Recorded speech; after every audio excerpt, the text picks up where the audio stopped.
Hi అండి అందరికి.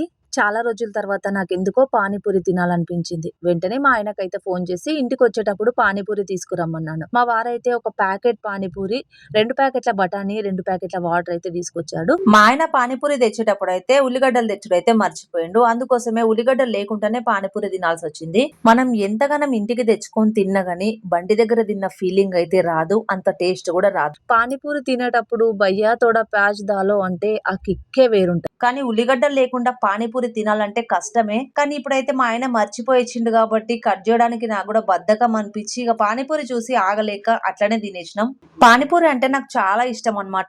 దగ్గరగా పానీపూరి బండి దగ్గరికి వెళ్లి పానీపూరి తిని 2 సంవత్సరాలు అవుతుంది. ఇంతకీ 2 సంవత్సరాల నుంచి పానీపూరి బండి దగ్గరికి వెళ్లి ఎందుకు తినలేదంటే అక్కడ నేనైతే చూడకూడదు ఒకటి చూశాను. అందుకోసమే బండి దగ్గరికి వెళ్లి ఇట్లాంటి సంఘటనలు చూడాల్సి వస్తుందని చెప్పేసి ఇంటికే తెప్పించుకొని అయితే తింటున్నా. ఇంతకీ నాకు అక్కడ ఏం జరిగిందంటే పానీపూరి వేసే అతనైతే అక్కడ ఇక్కడ చేతులు పెట్టుకుని అయితే పానీపూరి వేస్తున్నాడు. తిందామని వెళ్ళినా అది కళ్ళకు కనబడేసరికి అక్కడ నుంచి తినకుండానే వచ్చేసిన. ఇక వేరే వాళ్ళకి చెప్తే వాళ్ళ కడుపు మీద కొట్టినట్టు అవుతుంది అని చెప్పేసి ఆ రోజుకైతే గమ్మున ఊకొని అయితే ఇంటికి వచ్చేసిన. ఇంకా అప్పటి నుంచి పానీపూరి ఎప్పుడు తినాలనిపించినా ఇంటికే పార్సిల్ తెప్పించుకొని తింటాను కానీ బండి దగ్గరకు అయితే అస్సలు వెళ్ళట్లేదు అనమాట.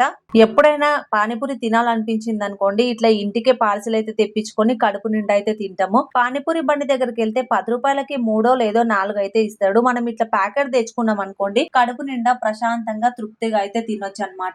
ఇక అందరం ఇట్లా తెచ్చుకొని తింటే పానీపూరి బండలు ఎట్లా బతుకుతారా అనుకుంటావు. నాలాంటి వాళ్ళకి ఇట్లా చూడకూడని చూసినప్పుడు నేనైతే ఇంటికి తెచ్చుకోవడం అయితే అలవాటు చేసుకున్నాను. అప్పుడప్పుడు మా ఆయన మా పిల్లలు అయితే బయటకు వెళ్ళి తినేసి వస్తారు కానీ నన్ను మాత్రం పానీపూరి బండి దగ్గరికి అయితే ఇప్పటి వరకు అయితే పిలవలేదు. దగ్గరగా 2 సంవత్సరాలు అవుతుంది అనమాట. పానీపూరికి అయితే వాళ్ళు పిలవరు, వేరే దానికి అయితే పిలుచుకుపోతారు. కానీ ఇంకా ప్యాకెట్ తెచ్చుకొని ఇంత పప్పు ఇంత వాటర్ తెచ్చుకున్న తర్వాత మేము 5 మందిని తిన్న తర్వాత మళ్ళీ ఇంత పప్పు ఇన్ని వాటర్ అయితే ఇన్ని పానీపూరీలు మిగిలిపోయినాయి. ఒకవేళ పడుకునే లోపు మళ్ళీ ఆకలేస్తే తిందామని చెప్పేసి అవన్నీ అయితే నీట్ గా కిచెన్ లో అయితే సర్దేసుకున్నా అనమాట.